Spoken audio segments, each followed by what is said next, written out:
Hello, everyone.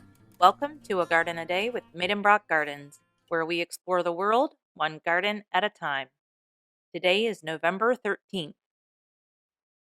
Located along the St. Johns River is today's garden, Cummer Museum and Gardens in Jacksonville, Florida. In 1896, Wellington Cummer moved his lumber business from Michigan to Florida. He recognized the value of Florida cypress and pine and established the Cummer Lumber Company. He also established the Jacksonville and Southwestern Railroad to carry lumber from the mills to the distribution centers. The railroad was eventually sold, but some of that original line is still in service by CSX.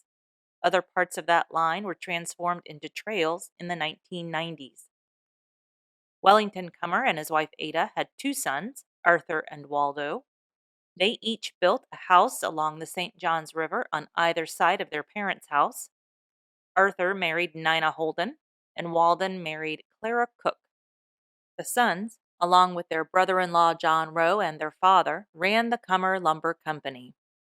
Arthur and Nina Cummer purchased their first piece of art on their honeymoon.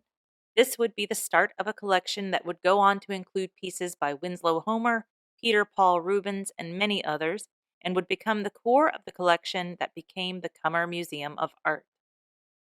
Soon after their home was constructed in 1903, Arthur and Nina hired Ossian Cole Simons to design the gardens.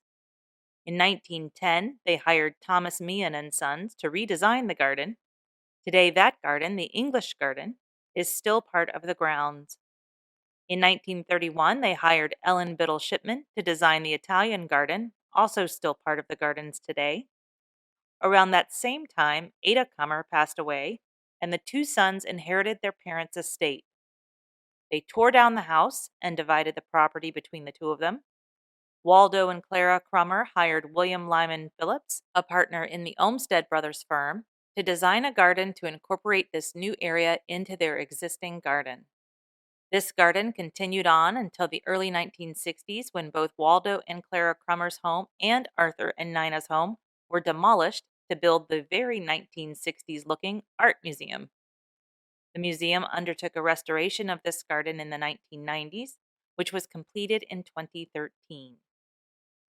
Arthur Cummer passed away in 1943, and Nina dedicated the rest of her life to collecting art and improving the quality of life in Jacksonville. She and Clara Cummer, both widowed, died in 1958. Clara's estate was sold and became a chapter of the American Red Cross. Nina had set up a foundation before her death to manage her art collection and gardens and start what would become the Art Museum. In 2010, the gardens were added to the National Register of Historic Places. In addition to the English Garden, the Italian Garden, and the Olmsted Garden, the garden also boasts a large live oak tree thought to be around 400 or 450 years old. In 2013, the museum completed a major refresh of the landscape around the museum and opened the J. Wayne and Dolores Barr Weaver Community Sculpture Garden. The garden includes 4 pieces of their permanent collection and often includes other pieces on temporary loan. A virtual tour of the gardens is available on the museum's website. I've included a link in the notes. The museum offers a variety of classes in art, history, and nature for children of all ages and the community.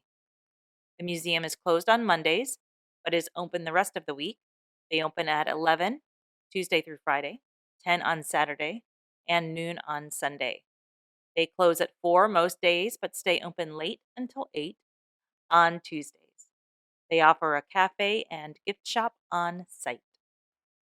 Well, that's about it for today's garden visit. Join me here tomorrow to find out where we're going next. As a reminder, you can subscribe, like, or follow this podcast at any of the podcast listening places. I will be launching a new newsletter in January. To sign up for that, please visit our website, agardenaday.com, and click on the subscribe button. Thank you for listening today and every day. If all goes well, I'll be right back here tomorrow. See you then.